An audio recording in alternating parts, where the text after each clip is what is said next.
New laptop belongs to Buddha. All right. Yeah, So, it's a fancy little thing on top of it. yeah, we got a webcam for it. Here, I'm gonna angle it down so we can. It's on, it's ready to go. Yeah, let's do. I do not need to be center stage. You're gonna be center stage. I'll take it. I'll take a little heat off you. So yeah, we got together we got a new laptop so that whoever does Sunday service, Zoomies can, there's instructions, there's login, and you don't have to use your own equipment. So, which is nice, and then whatever else we need. Yeah, and nice to have a bigger screen A little to bit see bigger. our visiting folks. Yeah. It'll definitely be useful when we have a speaker that's virtual, and we'll continue to put it here. It's a little, we might put a blanket over that, you know.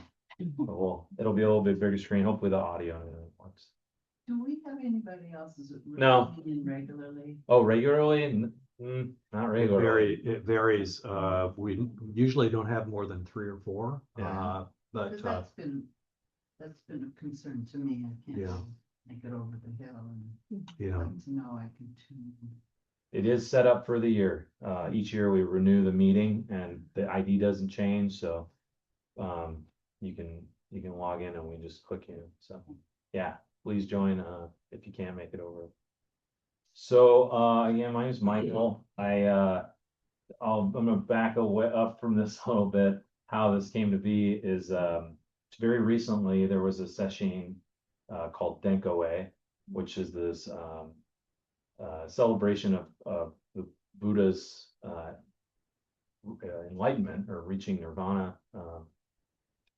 And it's one of 4 main sessions that's done at the Jikoji Zen Center that's up in the Santa Cruz Mountains.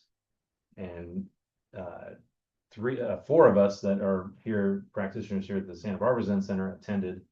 Anton, who's our board president, attended. David attended. Myself and Erin. So when we came back, Eliza was very nice to say to offer up an idea, because we didn't have a speaker in a couple weekends. Was like, hey, maybe we can have a panel on Sesshin, and I think we're all, that sounds great, let's do it.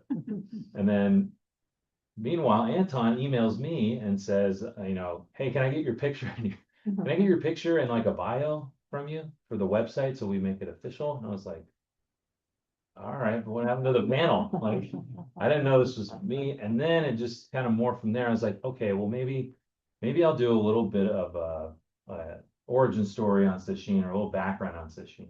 And then we'll do the panel and talk about our own personal experience. So that's what I'm going to do, if you don't mind. I hope that's okay. it's great. Great. And then, in meantime, I have to say, while this was all happening, my wife is telling all my friends that I'm away on a trip to a Zen center. They had no idea, of course, we don't go like screaming from the mountaintops, we're Buddhists, right? Or we're practicing. So then I get on a call with them. They're like, what's this retreat thing you're doing? So I like explained it all, what a sesshin was to all them. And what's even funnier is the photo I used for the website was one my dear friend Emily took. She's like, where's the photo credit? So it all came full circle. So if they're watching, hello, Emily, you get full credit for the photo.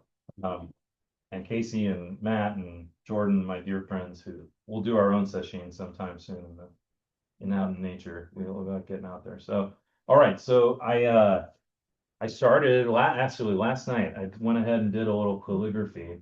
That's not Giro. That is not Giro, but I don't know if I was well taught, but I was taught by Giro, so I gave it my best crack. So these are the 2 symbols for that essentially mean sesshin. These are a very artsy version of it. It's much better done in actual writing. But what the translation is, that's sesshin's a Japanese term. The translation is touching the heart mind. And what sesshin essentially is always remind me of session. It kind of is a big long session of intensive Zen meditation. It's a cornerstone practice of Zen Buddhism. So I'm going to talk about the origins and early development of it, the Chinese roots, the Japanese adaptation. It mirrors the story of Zen, from Chan to Zen, and just the history of it. It's been with it since very early on. I'll talk about the modern transformation, and kind of modernization. It's how it came to the West. A little bit about Soto practice. I think I'll throw a little Rinzai in there as well as a comparison. The different roles at Sesshin.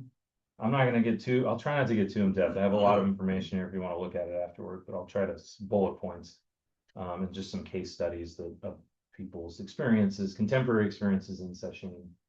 But I think we're mostly want to hear we'll hear from us about our recent experience.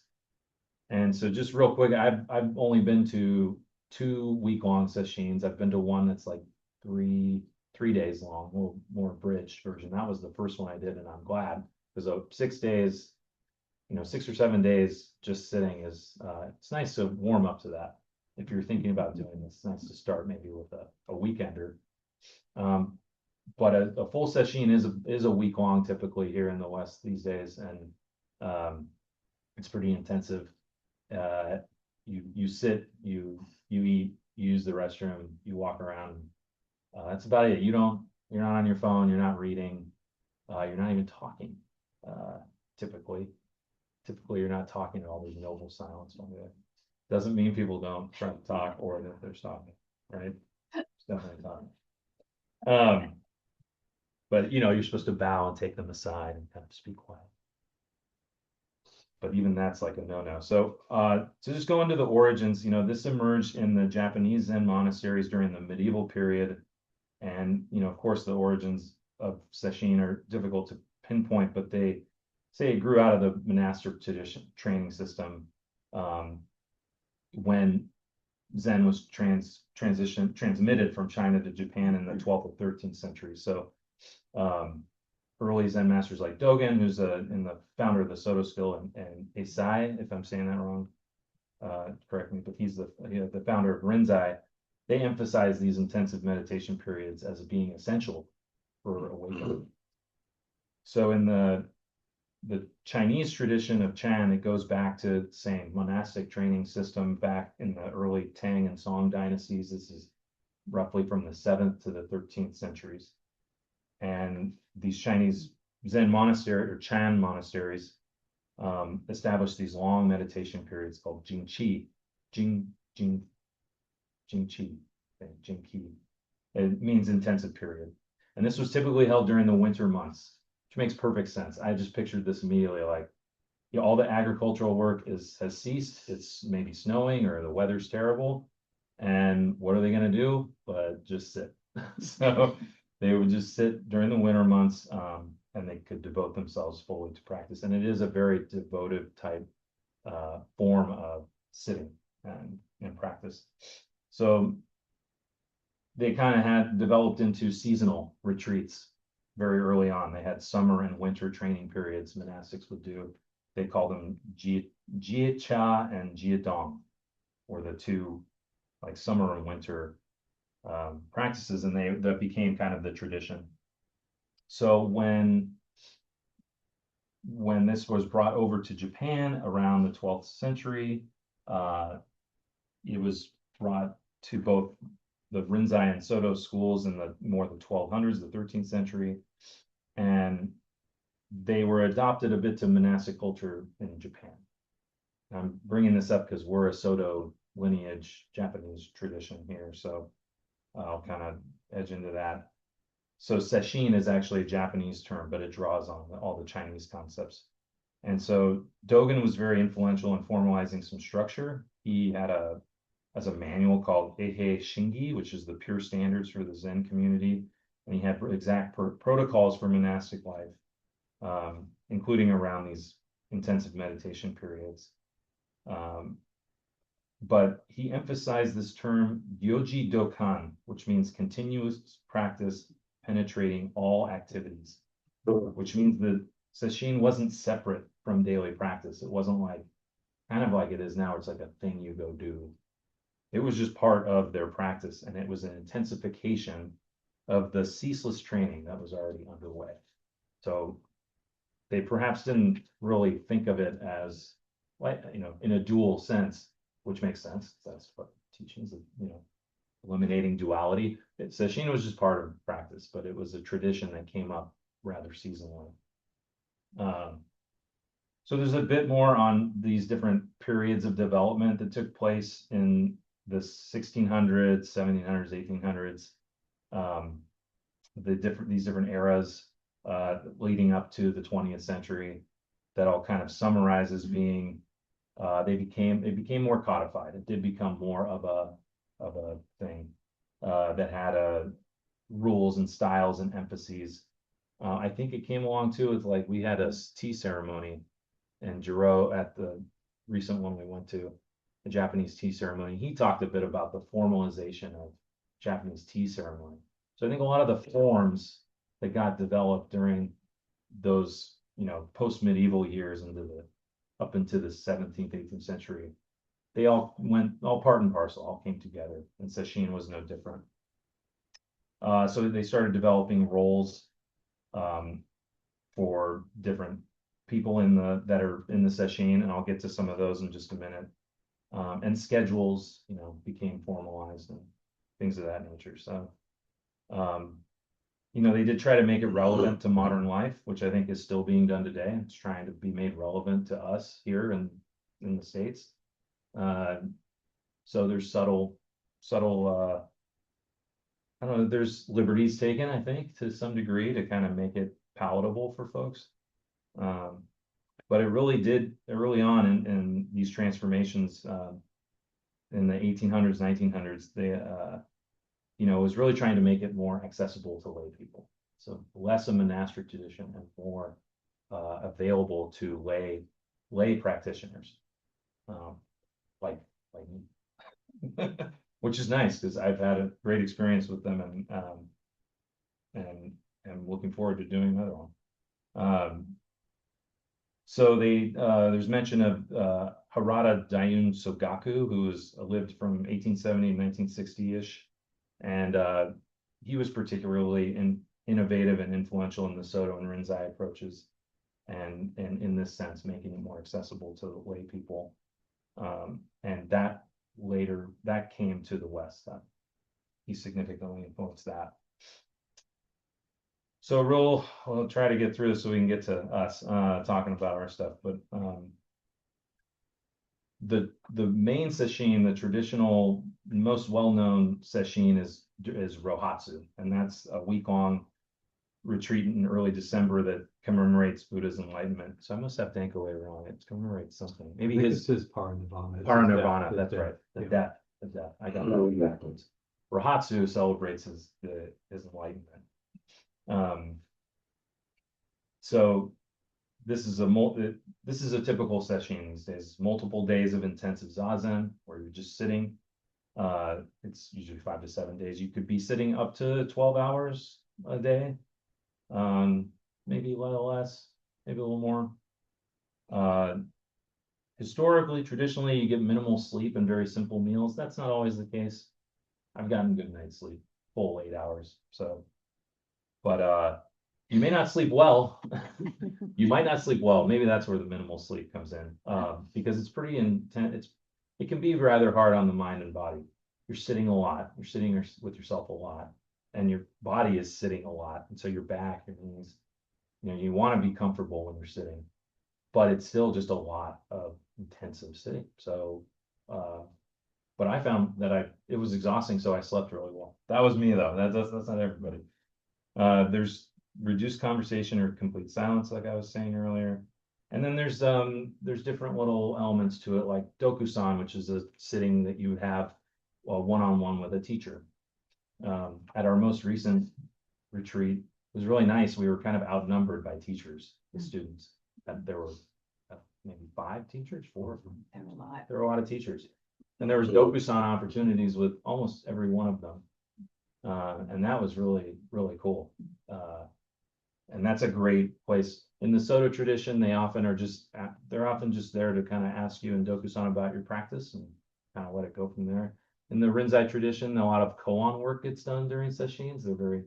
You tell me if I'm wrong, because I know you have a Rinzai background. So the sesshins, it can be very koan intensive, where you're working with these different prompts and koans, and that's a big part of dokusan as well, is sort of receiving those koans or working through them.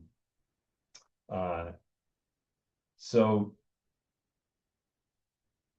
I'll skip ahead here to, in the Soto tradition, their focus is very much shikantaza, which means just sitting.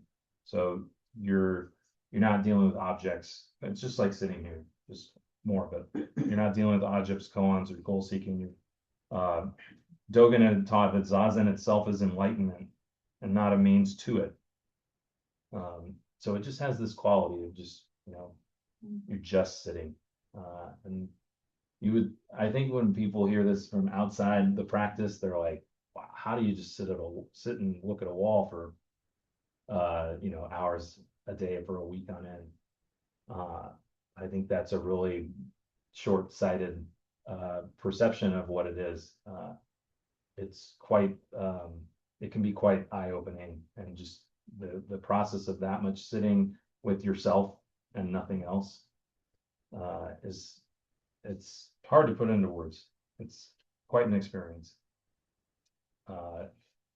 So again, these sits emphasize just sustained, wholehearted presence without much agenda. There will be talks that get given. There were dharma talks each day at ours. Usually there's only dharma talks like once in the whole session, but we had a dharma talk each day. So there was a little more of a talkative atmosphere at the one we were at recently. But they can often be a lot more rigorous. I think Rohatsu is particularly rigorous, where they really frown upon speaking. I'm running about on time here. So I'll go over some quick roles, some elements of zazen, and then we'll get to this panel. The Ino is like the chant leader and the kind of assistant that helps make sure things are running well. The Tenzo, very important, the head cook, which is amazing. They'll cook these meals for 6 days on end. We had a really awesome Tenzo, very good. He was, but it's quite a job, and this and doing some of this information search on the internet, they say great Tenzos are often remembered for decades. So, and that's their Zen practices in the kitchen. So everything they're doing is their zazen as they're preparing meals. They have fukutens. I happen to be a fukuten at the most recent one because the Tenzo needed help. And I came up with my own moniker, which is, where were you fukuten minutes ago? Because I was always late getting to help him. So, Did not know. yeah, that was between me and the Tenzo. Where were you fukuten minutes ago? The Doan, who's just this role, the bell ringer, the Han, which is hitting the board outside to signal. There's a lot of, they use the Han to call in everybody to the Zendo traditionally. So, which gets very used. For me, I'm not always looking at my watch. I just listen for the Han and know to go to the Zendo. There's the Shika, who's like the guest manager. The Tanto is the head of practice. And then mealtime this could be a whole nother panel we do. Meal times, they eat oryoki. It's a ritualistic, mindful practice of eating. Nested bowls, lots of forms, chants, family style eating. It's like a ballet at the table. I love oryoki. I'm trying to bring it into my own home, and my wife's receptive for the weekends. But it's quite an amazing. I find it really interesting, and I like how it helps. I like the style of eating. I slow down. I'm very thoughtful. I taste things more. So oryoki is a whole experience in and of itself. And when you're in sesshin, I had some examples of stories from Philip Kaplow and Shunryu Suzuki, and some of their experiences and integrating sesshin into their practice. I think I'm going to pass over those. If you want to read them, I'll have this here afterward. Maybe one I'll bring is just Suzuki's, which I kind of like, as he has this quote, "You're all perfect just as you are. you could use a little improvement. I think you and It's how I taught you to do the bells. yeah, it's all perfect, but you know, there's always room for improvement. And so this paradox, and this says this paradox captures the Soto spirit. Sesshin wasn't about gaining something you lack, but fully realizing what you already are. And I think that sums it up really nicely. You're not there to gain anything or to attain something or to say you did it. What it does is put you in touch with yourself in a way that it's hard to do with all the noise we have in our daily life. And so big question I always leave with, and I'm gotten closer to this now with practice, is, well, how do I take this very contained experience that with no cars, no phone, no sounds, honking horns, beeping backup batteries, you know, all that stuff, people and their dogs, you know, it's a very contained atmosphere and a lot of sitting, nothing but sitting. How do I take what I've gotten out of that into my daily practice? And I'm still you know, finding that there is opportunity in our daily lives to practice this kinds of intensive zazen, but it is harder because there are so many externalities and variables that take us away from it, like needing to go to work, you know, or whatever, helping my son get dressed or something. So I'll leave it at that, and I want to stop talking. Maybe I'll lead a little more by example. I'll just say that, you know, let's talk about our experience at this most recent one, or any sesshin experience you've all had, if you want to share. Just how it was, what it was like. I think I said what it was like. It's a very good experience that I'll definitely, I try to do whenever I possibly can. It's a time commitment for sure. But I want to start with Erin, and then we'll go to. Like, why are you guys looking at me? Yeah, well, the original intent was to get some more voices, I think. So, yeah. Well, first I want to thank you because of what you put together. I learned a lot. Cool. That's not something I researched on my own. And this happened very last minute for me. So this was thrown together in like under 2 weeks. So I just showed up and smiled every time I asked for more information. And then that said, dear one, just come. So I really was just thrown in, as they kept saying, in the deep end. Although I had experience, quite a bit of it, and hadn't really acknowledged that until I attended this. This was my first sesshin, with other long forms of meditation, just two other lineages in particular. One was kind of more from an India yogic tradition, and another was more in the Tibetan lineage of Buddhism. So I'm definitely still processing. It was interesting to notice today, and I hadn't really thought about this, but it didn't surprise me that I had a bad head cold 2 days after I got back, which also didn't surprise me. So I wasn't practicing regularly in the morning like I normally do. I was just tired and wiped out. So then when I kind of came out of that, which was only a few days ago, I recognized, you know, just that human aspect of this, where it's like, whoa, you know, getting back into the practice, so to speak, was not like wrestling a bear, but certainly might have been a little different had I just continued that after I got home.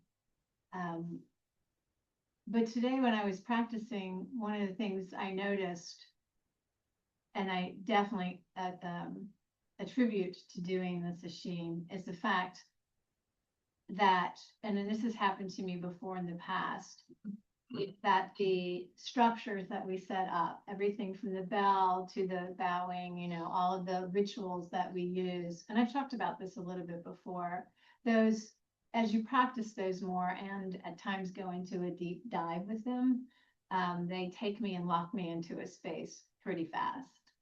And also the quality of my practice today, and this could not be this way too, the next time I come back, but the quality of my practice today, I would notice sometimes, wow, there's a presence here that kind of echoes what my presence was there. So that certainly is a benefit. It's funny that you bring up the oryoki and you loved it so much. I very much struggled with that. Good. Had I been there for like a month, I think that my system, I had a very different system. I don't eat that way. I felt rushed the whole time. The food was delicious, but there were some foods that didn't agree with me. And so at first, no one was telling me like little tips on how maybe I could skip doing something. It was just like, you have to eat everything that's in your bowl. I was like, oh, this is really messing me up. I was eating at different times than I normally eat. So like it really physically screwed me up, if I'm just honest. However, by the end of the sesshin, I noticed how my body was starting to regulate into the rhythms of it.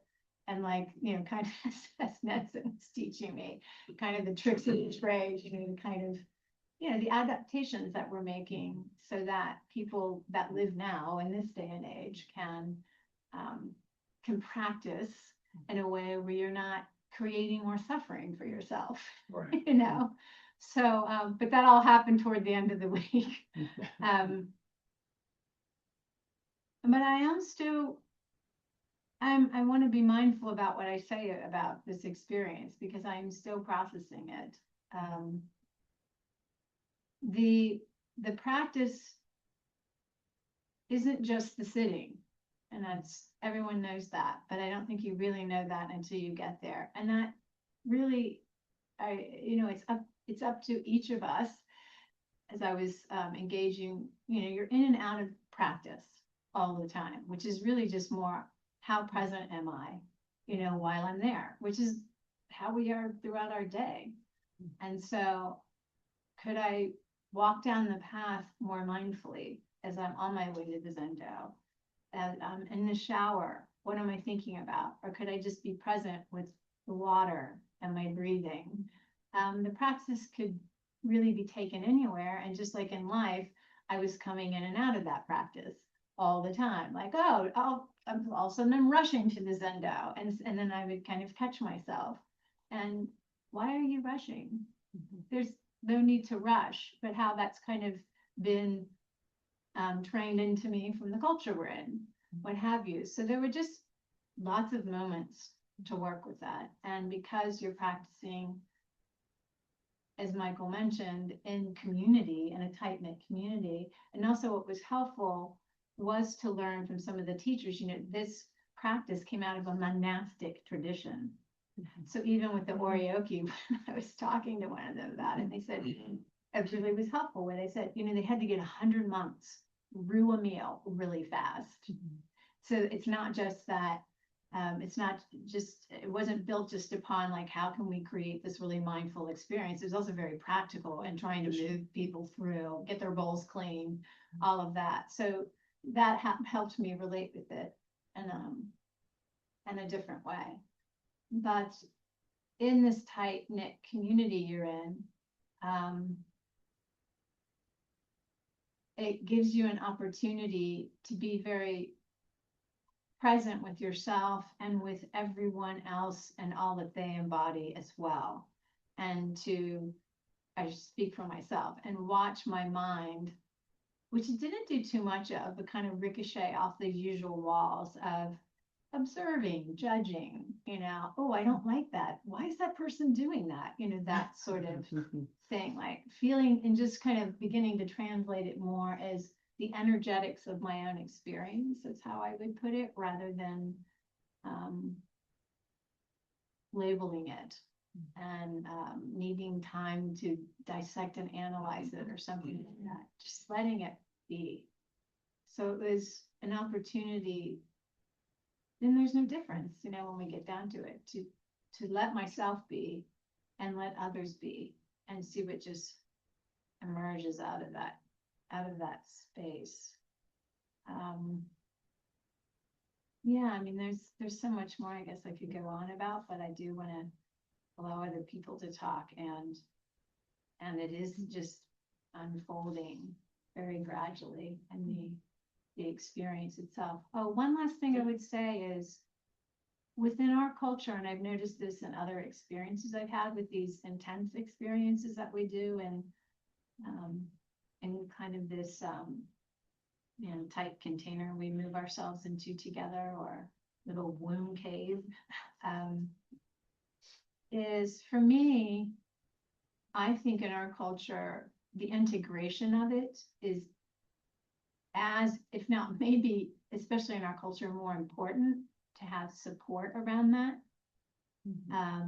Because in other cultures that these were designed out from, they, as you even said, like, well, you just kind of walk back into your tribe or into a culture that either acknowledges and respects that, or they all try to kind of maintain that.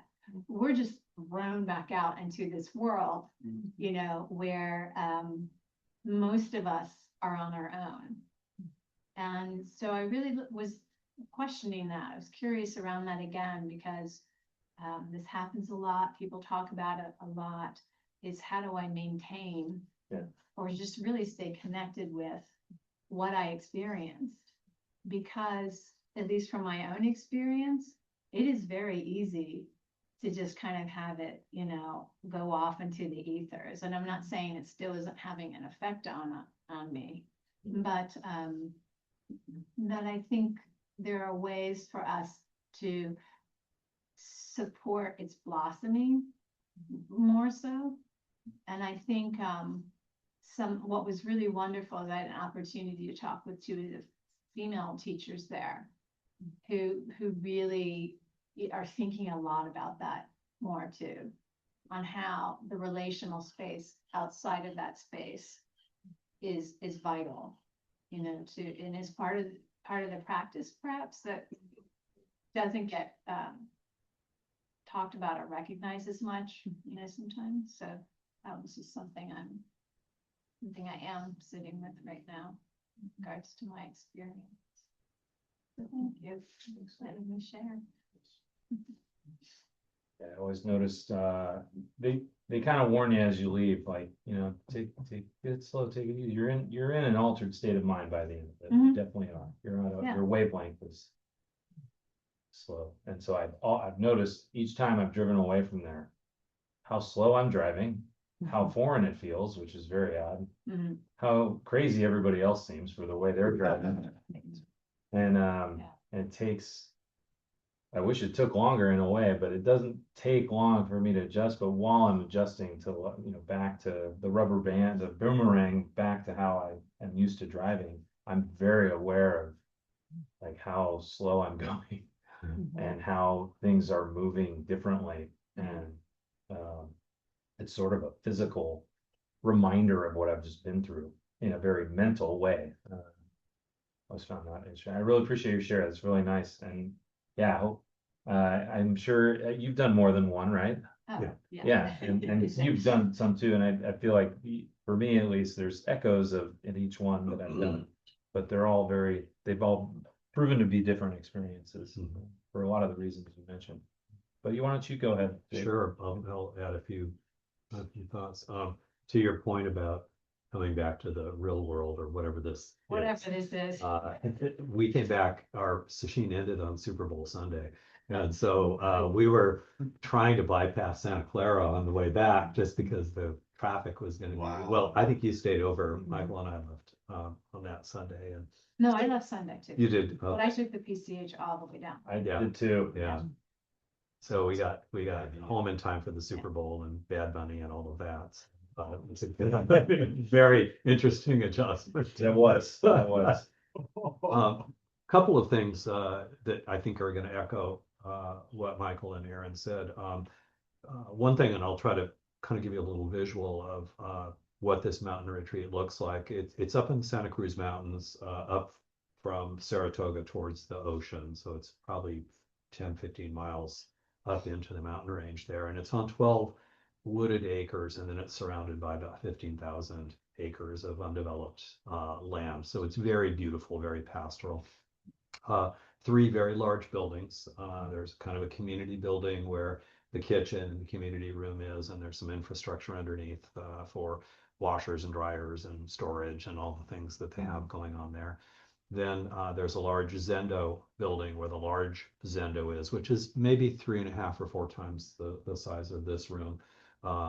Bamboo floors. It looks out on green everywhere, and there's kind of a skylight overlooking the altar. There's a cast iron stove in there and heated floors, so it's very cozy if it's cool. And there's something primitive about a fire in a large room when you're with other people. I think that's very sort of comforting. But the wake up bell, somebody walks around and wakes you up at 5:30, and you're expected to be in the Zendo at 6. And really, the day is prescribed until 8 in the evening, with either sitting, time off, work sessions, or meals. And what's interesting when you go into that Zendo, there's yet another building where the residents live, and they're all, so that's basically the layout, 3 large buildings. And you either are in a dorm sharing a room, or there's some private rooms, or Michael camped, and there's opportunities to do that as well. So your 6 o'clock comes around, you're in the Zendo. Their practice, which is based on their sort of lineage, is that they face the wall when they meditate, where we're ZCLA, we face and look at each other. And it's a little different experience, I have to say. So you're seated there, the sun hasn't come up, the curtains are still drawn, and there's candlelight going on, and you're sitting facing the wall, and you see your own shadow. You see the silhouette of your own head and shoulders. And part of, at least for me, of what sort of took over a little bit of my meditation, because you're not closing your eyes, of course, is who is that? Who is that shadow that you're looking at? Because that's your head, that's your outline. And even though we're not really focused on one thing, it does raise the question about, what am I seeing here? Who is that? And there's something sort of to the heart of practice about it just being a dark light shadow. That's all there is there that you see. So you're faced with yourself in some ways, the outline of yourself as you're breathing, and they're long sessions. But you're sitting there in candlelight, facing the wall, and you hear wild turkeys that are all over the property gobbling away, or you hear scrub jays waking up and making a lot of noise, or you can hear a little bit of the highway up above the property. You can hear people getting ready to go to work, but otherwise it's pretty quiet. Or you hear the fire and people wrestling. And so for me, the first day or two of the first day in particular, the storm that's going on in my head about my life was just there. It's just, my legs hurt, my back hurts. What am I doing here? Who's that shadow in front of me? Did the person who's house sitting, is she going to remember to not let the cat out because an indoor cat? Oh, I didn't get my tax file organized. Just blah. There it is. All of this stuff. They told me I should prop open the hood of my car because mice will get into your car up there and they'll start eating your insulator. I just worry. It's going on and on. And I think what happens with me with the sesshin, where you have a long day of sitting, several long days, is that storm blows itself out. It's just, you can't sustain it.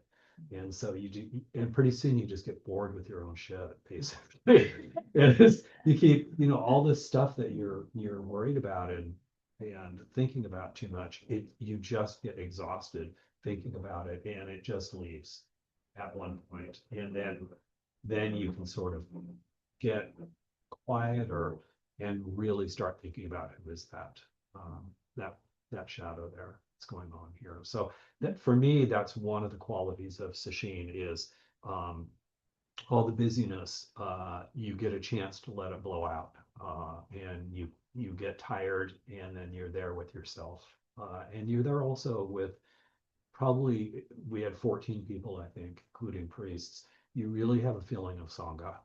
We're sangha, and we meet every other week, and it's great to see you, but you're basically kind of 24/7 with the same group of people for a week, and you really sense that people are sharing the practice with you. You're starting to coordinate your behaviors, you're dividing the labor.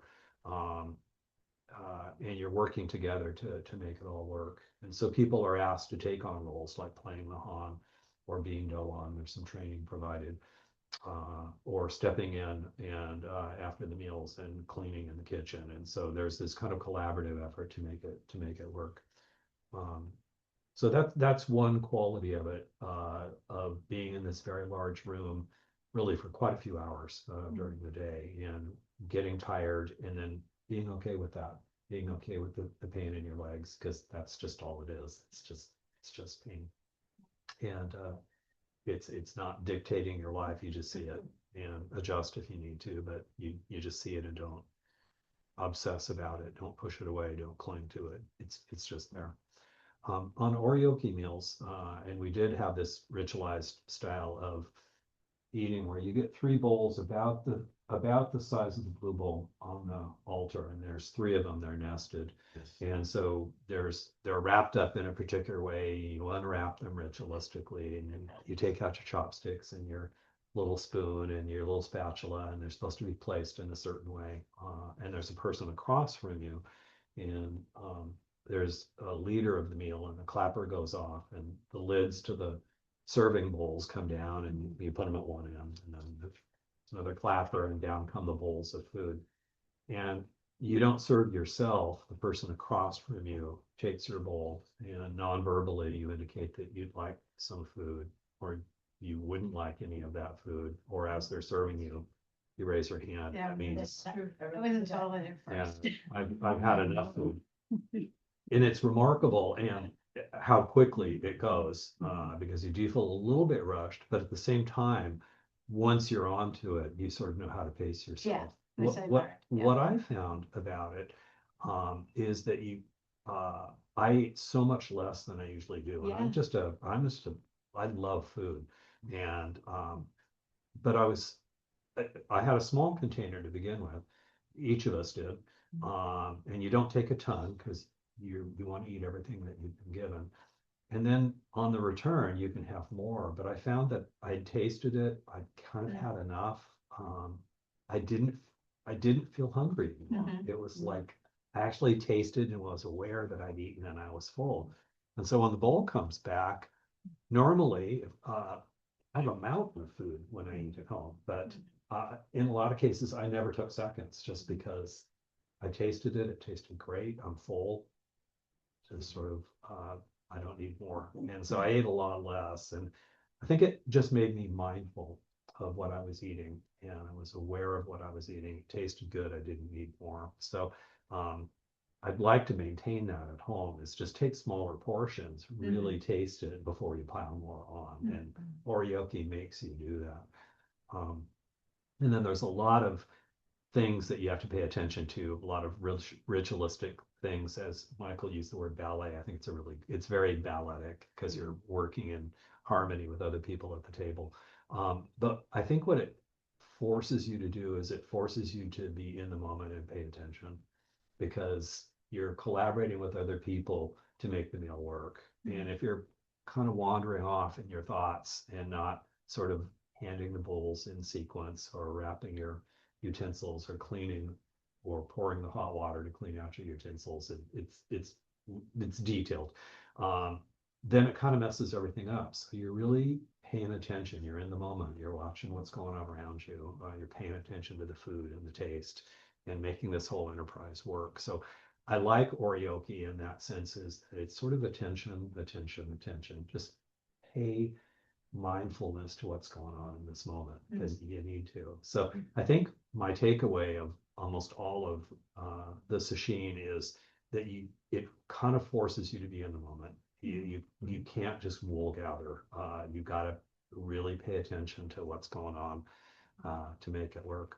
Last thing I'll say, and probably said too much, but after you've sat for a day or two, and Michael and I have talked about this before, is and the storm inside your head kind of starts to disappear a bit.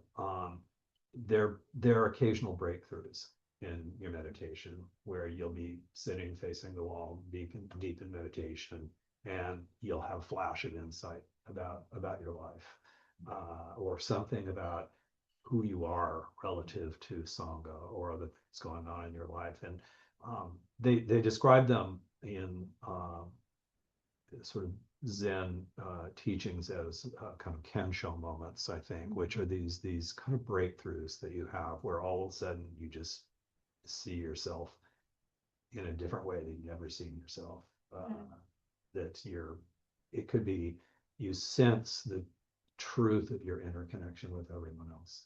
It's not this separate me, separate from you. We are absolutely connected at a very fundamental and profound way. And so they don't last, at least when I've had those flashes, they don't last. Michael, I think you have had a similar experience, Erin. I don't know if that, and others may have had that when they've gone through them, but those things I think occur a little bit more often in Sesshin, just because you're working very hard and you're concentrated for long periods of time.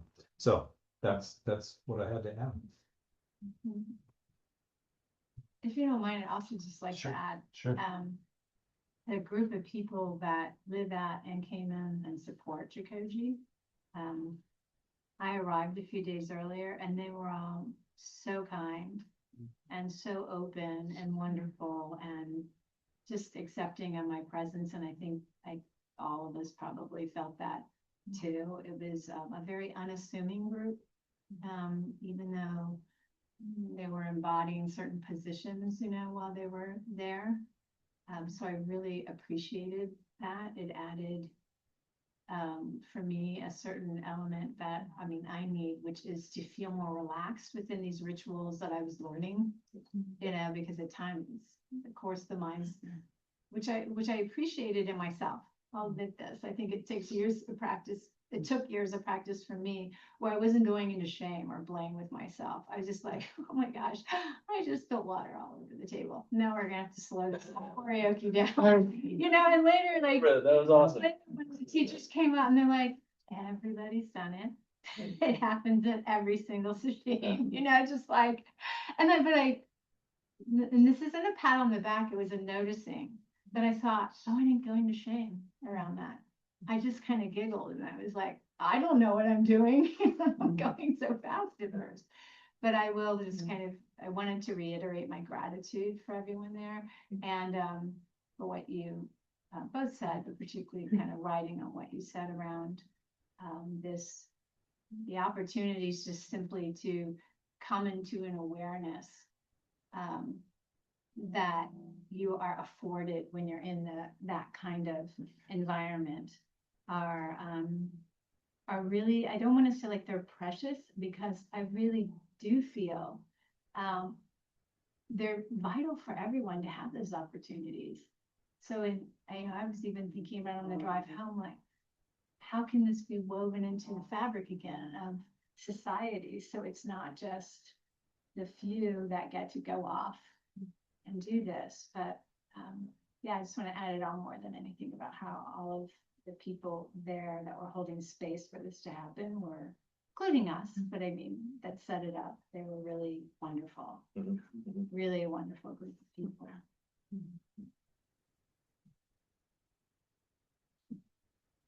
Can I give just Yeah, a of little course. Go for it, Elisa. rundown? Yeah. So I've done a number of resides and sesshins for the last, I hate to say this, 50 years. But it's a slightly different, but basically the same. You're sitting long hours. I think with my Renzai experience, you have interactions with the Roshi or the Zen master probably 3 times a day, sometimes 4, depending on Rohatsu. You get another one, after midnight. So there is an interaction and an impetus to your sitting as once you've quieted down enough to start actually manifesting whatever it is that the koan is that you're studying with them. And in the Zendo, there are a number of different positions. one is called the Jigajitsu, which is the practice leader, he's the head, and then the other is the Shoji. So the Jigajitsu is like a father figure, and the Shoji is like a mother figure, nurturing. If you're having some problems or if you need something, you go to the Shoji, and the Jigajitsu is one who's, you know, the more of the keeping people in line sort of thing. And we sit facing in, so it's not facing the wall, it's facing in. And the kinhin, we walk in step with each other, so it's creating the cohesiveness of the group. And we walk at a normal pace. It's not the one breath, one step thing. It's you just walk. And and that's actually really nice, because when you get in step and you're, you know, bringing your meditation into action, it's lovely, and you feel continued support in that way. The hours are a little bit longer. We have to wake up at 3:45 in the Zendo at 4, and sometimes it goes until 9:30 or 10 at night. So you're struggling not only with all of the physical ills, but the exhaustion and just keeping yourself awake and present. And it's interesting when you get that exhausted, just the energy to stay awake, stay upright. It really somehow adds a dimension to the experience. And I've mainly done the sesshins either in downtown LA or West Adams area, or Mount Baldy, which is in the mountains at San Bernardino Mountains, and they're very different. The natural sounds in the mountains are wonderful, except that there is a road that goes up and down, and early mornings you can hear people going down to work. Sometimes you hear the motorcycles, or you hear whatever's going on out there. People coming up to do snow play in winter. But in LA, you've got just traffic, you've got ice cream trucks, you've got helicopters, you've got people having a party, you know, down the street. But so it's really interesting. But the center in LA has a wall around it, and so when we do kinhin and everything, you do feel sheltered, like it's a little oasis of I won't say tranquility, but contained energy in that area. So that's nice. And the meals, we got to get all these people fed and things cleaned up, and so it's especially if you're sitting in the Zendo, in your posture, you don't want those to go on too long. So yeah, it's a pretty efficient way of feeding that many people and getting it all cleaned up and going on to the next thing.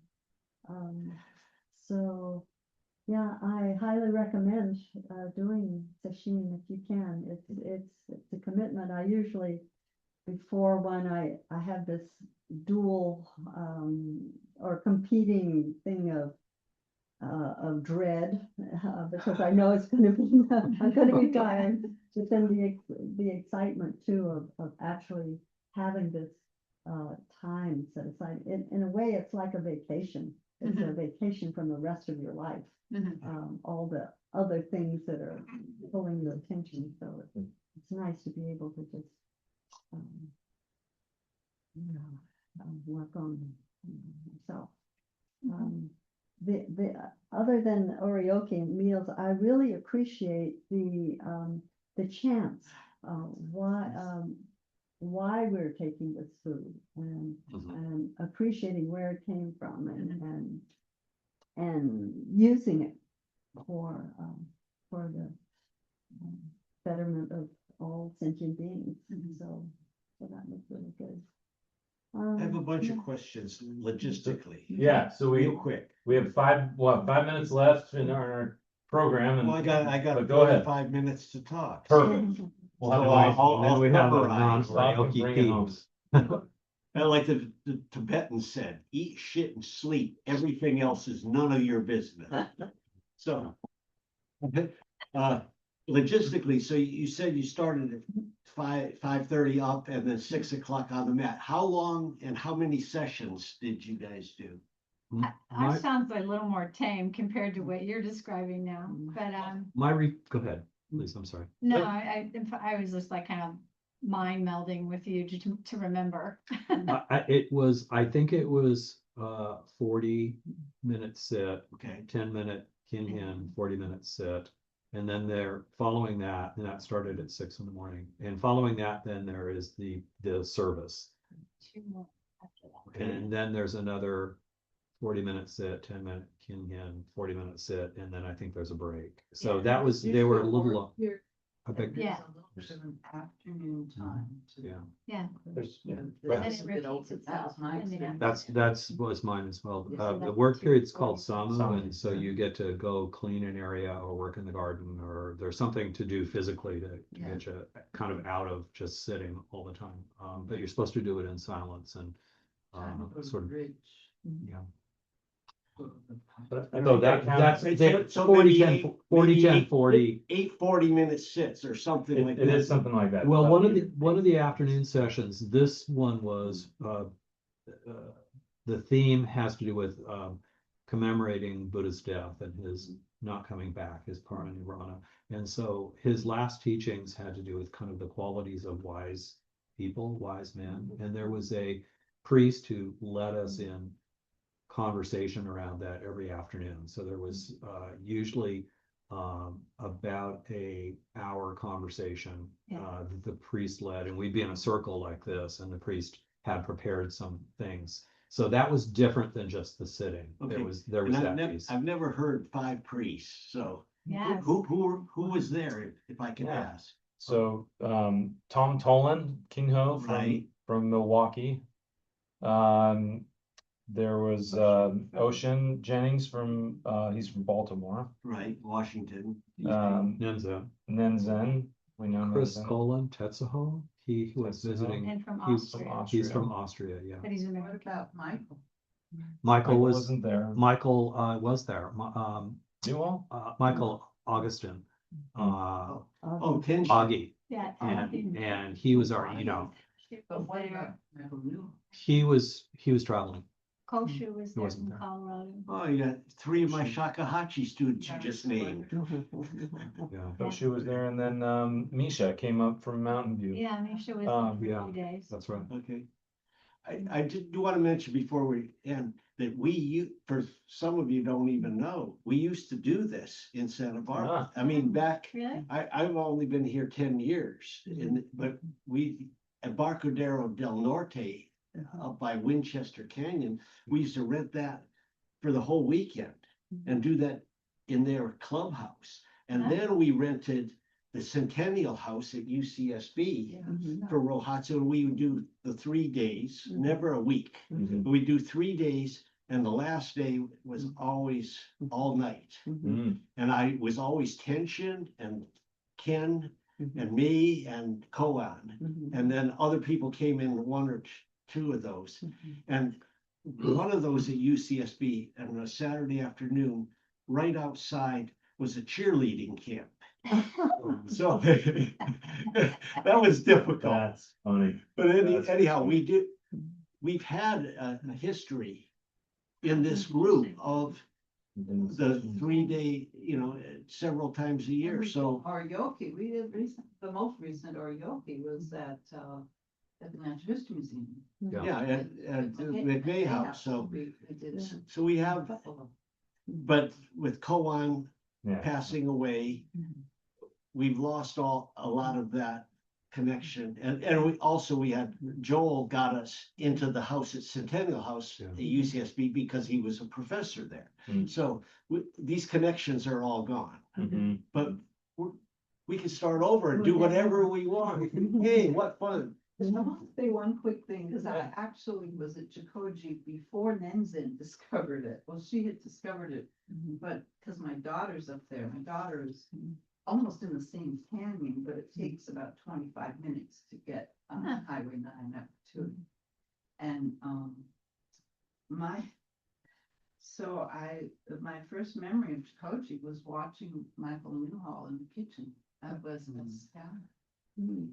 So that was a nice introduction, but I want to mention oryoki real quick because you talk about spilling the water. My partner across was Tim Connell from Minneapolis. He had just written yet another book, Ben, and he You mean was Ben? my Ben Yeah. Connolly. Ben Connolly? Yes, Tim Kennedy and Connolly. And we both had this horrible sneezing fit in the middle of oryoki. I have never had anything like that. My eyes and nose were just running. I couldn't do a thing. Luckily, there was some Kleenex behind me that I tried to pass to Ben because both of us were doing that at the same time. And I wasn't. It was, that time for oryoki was a little hard for me too. I think what happened was it was the beginning of COVID.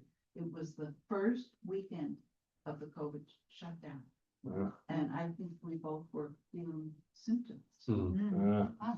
If I could mention one thing, a newcomer would say, why are we driving 5 hours up to Jikoji? What's the connection there? Mount Baldy's closer. Even Tassajara is closer. We have a whole lot of places to go to. And so I think you nailed it. The connection with Nenzin and then Michael. And so you could go to LA a lot quicker than going up to Jikoji, but it's a different thing. So it's just one option is what I would Oh, totally. I think it's definitely I gonna just remind want to me. say, there are people here who are not routinely here, and I wonder if, Yeah, I wanted to I hear know if we're anyone running had a out of question. time, but are any of you familiar with these forms? I've been to Tassajara last year for 2 weeks, but it wasn't Sesshin. I was a student. I was helping and just we sat 3 times a day. So I'm familiar with the terminology, but I am interested in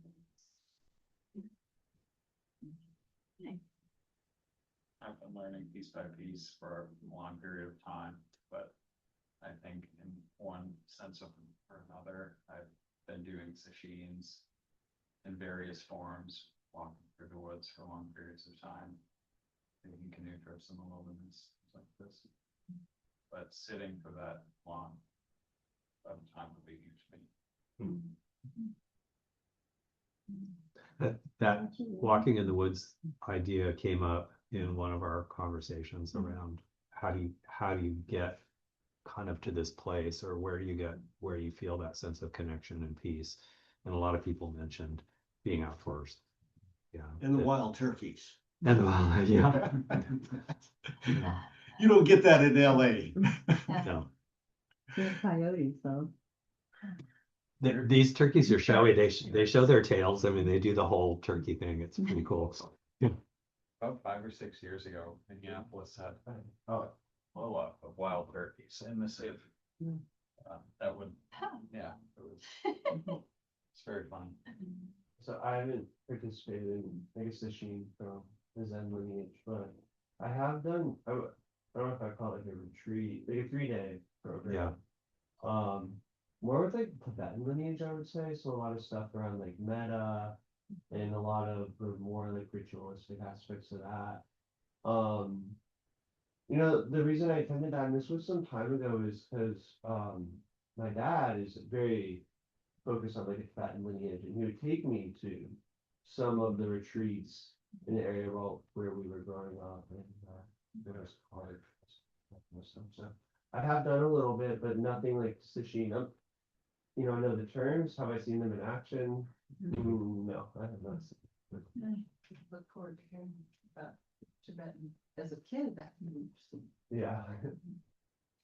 So a quick story, Oh, go ahead. just, and one more, at Mount Baldy, my friend Ron Berger, shakuhachi player, was sitting across from this old man for a whole week. And at the end, he said, boy, that guy across from me, God, he was just miserable. He just had this scowl on his face the whole time. And the people said, you're so lucky. You were sitting across from Leonard Cohen the whole week. And so when you face in, like you were across from Tim, you see the same person the whole week. And you get these stories in your head about who this person is and what they're doing. It has nothing to do with you. Yeah. I also think, just to kind of cap this off too, you know, when you're called to do this and where you're called to do it, you know, you find your own way with that. There's some like inner impulse that starts to kind of grow in you, and you just kind of head off and do it, and just trust that feeling. Probably you had that when you went to Santa Barbara, you know. So there's some aspect of what I would call, you know, like the great mystery at play, where there's just an inner knowingness drawing you toward that aspect of the practice. Because I thought about it for a long time, and it just came together fast. All of a sudden, I was like, right place, right time. I'm going, and I made the space. So I don't think it has to be forced or something that you do, unless it feels something really inside you feels called to do that. And I'm not gonna do another one because my back can't take it. Yeah, I understand. And so the first 40 minutes, I'm fine. The second 40 minutes, I last 35 and then my back starts hurting. The next one, it starts at 30, then 25. On the 8th one, They do provide chairs at no, Jakarta. they've given me all, you can sit, you Oh, can, okay. sitting is, chairs are worse. Yeah. Chairs, so I just can't physically do it anymore. I just want to say. Yeah. And I never could figure out why the Japanese version is all sitting, because I've done so many week-long retreats with yoga retreats, and you meditate in the morning, afternoon, and evening, but then you chant and you do breathing exercises and you do yoga. You move. I mean, what the hell? And I'm thinking it has to be in the temples that the monks are always cleaning the floors. They're doing physical activity. okay. That's their yoga. Yeah. And I can't figure out why anybody would want to sit for 12 hours, but go ahead. I've done it. It's not your fault. Not again. Well, this was good. Thanks for Thank you. sharing and all the Sesshin talk, and we'll go ahead and wrap it up, and we'll do the 4 vows, and then there's tea today, right? Right. Yeah. and So we can Snack. continue the conversation. Announcements? Oh, yeah, sorry, yeah, well, we can stop the recording. I Yeah, guess. that's what I'm doing right now. And then we can do some announcements. You go ahead, Eliza. Next Saturday, we're going to do some forest bathing. And please email me, let me know if you want to do,